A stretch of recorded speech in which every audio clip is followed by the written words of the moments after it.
So idol Kuya Danilo, before tayo mag-start tara muna po kayo. Ito ba yung kauna-unahan nyo na rigid MTB? Parang pangalawa o pangatlong Saturn Janus na yung naibadge ko na frame, no? Ito yung aluminum 6061 po ito, no? 6060. Yan, ito yung sinasabi nilang isa sa mga pinakamagaan na frame eh. Natimbang niyo na po yung frame nito mismo. 1.7, nasa 1.7. Parang parehas lang pala ng Mountain Peak Everest, yun ang feeling ko yun ang kinakalaban ng Saturn Janus eh, yung Mountain Peak Everest, lalo na yung Mountain Peak Everest 2. Kaso nga lang, yung Mountain Peak Everest 2, saglit lang binenta tapos nawala na. Ito yung Tosic na naman to? Tosic na narrow stance kasi mas makipot yung stance ito eh. 26 sir na suspension corrected naman to. Yung pogi nyo pong sprocket, ganda eh. Wuzay pala, no? Yan, nakita ko dito. Yan, Wuzay pala to, no? Na 10 speed na MTB kasi sprocket na 1146 po, no? Bale, ito yung magana version na aluminum to. Itong tatlo aluminum. Itong tatlo na aluminum. Ito aluminum, then ito steel.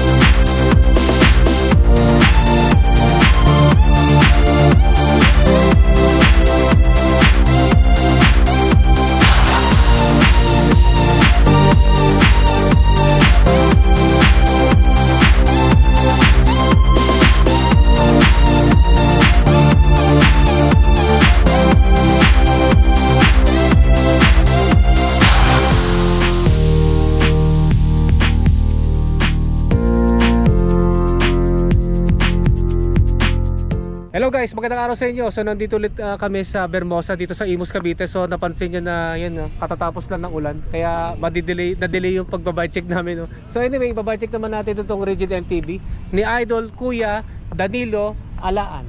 So check natin ngayon yung specs ng kanyang rigid MTB. Kaya mag-start na tayo. So Idol Kuya Danilo, before tayo mag-start tara muna po kayo. Ito ba yung kauna-unahan nyo na rigid MTB? Ito. Bale, ito po yung yung assemble, no? Assemble. Part by part, no? So next question naman Kuya, saan nyo po regular na ginagamit tong rigid MTB nyo? Dito lang sa Vermosa, minsan sa Tagaytay, nakapag-Tagaytay. Yun nga, no? Ito nga yung general background sa kanyang rigid MTB. So mag-start na tayo dito sa kanyang XC Hardtail mountain bike frame. Parang pangalawa o pangatlong Saturn Janus na yung naibadge ko na frame, no? Ito yung aluminum 6061 po ito, no? 6060. Yan, ito yung sinasabi nilang isa sa mga pinakamagaan na frame eh. Natimbang niyo na po yung frame nito mismo. 1.7, nasa 1.7. Parang parehas lang pala ng Mountain Peak Everest, yun ang feeling ko yun ang kinakalaban ng Saturn Janus eh, yung Mountain Peak Everest, lalo na yung Mountain Peak Everest 2. Kaso nga lang, yung Mountain Peak Everest 2, saglit lang binenta tapos nawala na. Kasi nga siguro dahil dun sa meron kasi tinrail yun, nabiyak to eh. Ngayon naman daw dito sa Saturn Janus na to, based dun sa mga sa comment section, nagkakaroon daw ng issue dito. Yan dito raw eh. Pili ko kasi tinitrail, no? Tinitrail kasi. Kasi ang ginagawa kasi ngayon ng ganitong mga companies, minamaximize nila yung gaan. Kaso nga lang parang na yung tibay medyo nako-compromise na rin, no? Kaya yung iba. Yung pala yung bagong labas. Ano ba yung bagong labas? Yung bagong labas yung 3. Yung 3 may no? May suporta na, no? May suporta na siya. Yung ito kasi wala eh. Ano po yung generation nito? Second generation po ba to? Second generation. Second generation pala to ng Saturn Janus, no? Pero sa inyo okay naman, wala naman problema, no? Wala naman. Kasi hindi naman pinagtitrail, no? Pang lang, pang Vermosa at long ride. Kaya okay naman to. Yun nga, no, yung size nito, size medium or size 16. Tapered yung head tube, full internal cable routing, pang BSA threaded na bottom bracket shell, pang 27.2 mm diameter na seat post, through axle yung drop out, then ang disc brake caliper mount naman yan is post mount. Next naman sa kanyang MTB rigid fork, ito yung Tosic na naman to? Tosic na narrow stance kasi mas makipot yung stance ito eh. 26 sir na suspension corrected naman to. Ito rin yung katulad sa akin na hindi ko pa magamit yung kulay pula dito. Hindi ko pa magamit yun eh. Ilalagay ko na lang sa screen yung crown length at saka yung blade length nito. Carbon fiber T800, then yun nga tapered yung steerer tube. Quick release yung drop out, then ang disc brake caliper mount naman yan is post mount. Next naman sa kanyang cockpit, no? So ito yung kanyang MTB handlebar. Carbon fiber po ito, no? Mount Rager. 31.8mm ang diameter. Ito may rise to, no? Riser bar. Sabi nyo kanina dati itong 680 na binawasan ninyo, no? Kaya naging ano na lang to 620mm yung lapad nito. Next naman yung grips. Ano po yung brand po ng grips po ninyo? Ito? Risk? Risk? Risk. Yung risk na na silicone, no? Yun, so next naman ito kanyang stem. Bond Ranger na RXL. Yan, pasensya na guys, hindi ko nadala yung panukat ko. Naiwanan ko sa Tagaytay. Bali, alam niyo po ba yung haba nito? Parang ano lang, sa tingin ko parang 80mm o 90mm. 70 yata. Mga 70mm. Tapos yung angle nito parang 7 degrees lang. Yan, sa tingin ko lang. Yan, so next naman itong kanyang integrated headset. Tapered pala, sorry. Tapered headset. Ano po yung brand nito? Saturn din? Saturn. Yung Saturn na seal bearings. Next naman itong kanyang seat club. Ito yung Risk na aluminum na Allen type. 31.8mm ang diameter. Yung kanyang seat post, ito yung Bond Ranger. Ayan, Bond Ranger na carbon fiber na 27.2mm ang taba. Natatandaan nyo po ba kung ano yung haba po nito? Kung 350 o 400? Parang 350. Nasa 350 hindi. 350, no? Kasi baba lang. mababa naman yung seat height, no?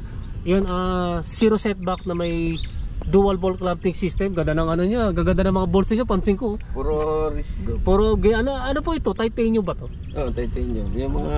ito nga, no? Pansin ko lang, no? Yan. Ito. Ayan, ito rin, no? Ano, pansin ko, gold yung mga tornilyo, no? Yan, next naman ito kanyang saddle. Mix. Yan, Carbon. Yan, mix na carbon railings, no? Ito rin carbon to, no? Yan, carbon din yung saddle, tapos pinatungan ng manipis na foam, no? At saka nagpe-flex din, no? Ano po yung feedback niya po dito sa comfort wise dito sa saddle niya? Wala naman akong Kumbaga comfy naman talaga. Tagaytay ako, okay lang, Wala problema, no? So maganda yung kanyang feedback dito. Next naman sa kanyang drivetrain, yun nga, nakapambansang drivetrain to 1x. So wala kayong makikita na front shifter, front derailleur at saka extra chain rings. Yung kanyang shifter, Shimano Deore M4100 na 10 speed. Ito naman kanyang MTB crank. M4100 po rin ito, no? 41. M4100 na Shimano Deore na Halotech. Then submit yung bottom bracket. Ay, ito yung ano, di ba? Ito po yung 96 BCD. 96. Ito kasi purpose built up ang 2x. Bale 96 BCD para sa isang chainring, then 64 BCD para sa granny ring. Ito ay asymmetrical. Yan. Gaano po kahaba yung crank arm? 175. 170. Ayan, 175. 175. Apo. Yan, 175mm ang crank arm. Then ito kanyang chainring na 1x narrow wide na rounded. Ano pala? Oval. I'm sorry, oval. Pasensya na po. Decas. Ilang teeth po ba ito? 34. 3040 na ano nga, no? Asymmetrical na 96 BCD. Kuya, ano po? Nakagamit na ba kayo ng rounded o first time ano? Ito pa lang nagamit niyo. Yung stock ko round. Round po. Pwede niyo ba may share sa amin kung ano yung difference ng rounded saka sa oval na chainring? Ito ang feeling ko dito maganda siya sa akyatan. Sa ahon din, no? Yun ang majority ng ano, yun ang majority na na-interview ko, no? Ang pinaka-advantage pala ng ng oval majority sa ahon. Ayan, yun ang benefit niya dito, no? Next naman ito kanyang MTB flat pedals. Ito yung Promen PDR87 CT. Yan. Next naman yung kanyang chain. Tignan ko nga yung ano. SUMC daw. Okay. Nakalagay na ayun nga, SUMC. Ito yung pinakamagana version po, no? SUMC na hollow plate, hollow pin na 10 speed po, no? All hollows tawag. 10 speed po, no? And ano pala, yung pogi nyo pong sprocket, ganda. Wuzay pala, no? Yan, nakita ko dito. Yan, Wuzay pala to, no? Na 10 speed na MTB kasi sprocket na 1146 po, no? Bale, ito yung magana version na aluminum to. Itong tatlo aluminum. Itong tatlo aluminum. Ito aluminum, then ito steel. Steel na. So may kaparehas na to na brand, yung ZTTO tsaka yung Sunshine. Meron din silang ano, halos pareho lang. Parehas lang, meron silang ganitong klaseng MTB cassette sprocket na matibay, no? Na magaan, na matibay na 300 60 o 370 grams. Ayun, maganda yan, ano? Nasa ganun. At saka may positive, marami namang positive reviews dito sa ganitong klaseng sprocket, no?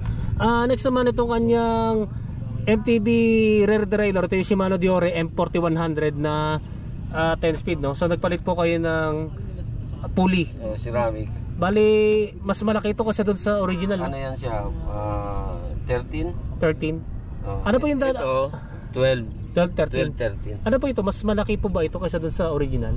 Oh, ano lang 11 lang yung original. Okay po. Pwede nyo po bang may-share sa amin yung difference? Meron po bang difference na na-feel po ninyo? Dati pag ginanito ko siya, humihinto ka agad. Pero ito, yan. Mas swabe. Swabe siya. Ayan. Okay, mas no? Mas tumatagal yung ikot, no? Yun pala yung no? Yung difference. Doon sa stock at saka dito. Ano po pala yung brand po niyan? Ito. Kung natandaan na po ninyo. West Viking ba ito? West Viking. Pero ito, May June ba yun? May June. May June. Na ceramic din po, ano? Pero ano to siya, narrow wide ang teeth nito. Narrow wide po. Pero ito hindi. Hindi.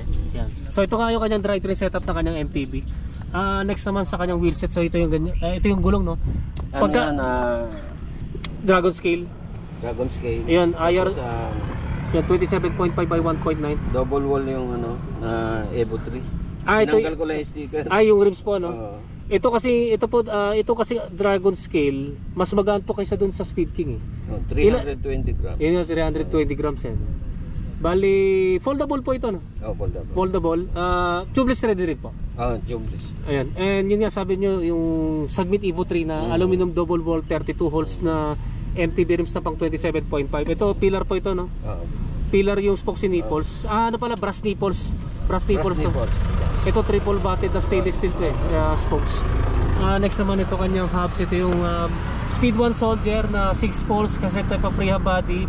Seal bearing. So i-check natin yung tunog dito kapag naka free wheel.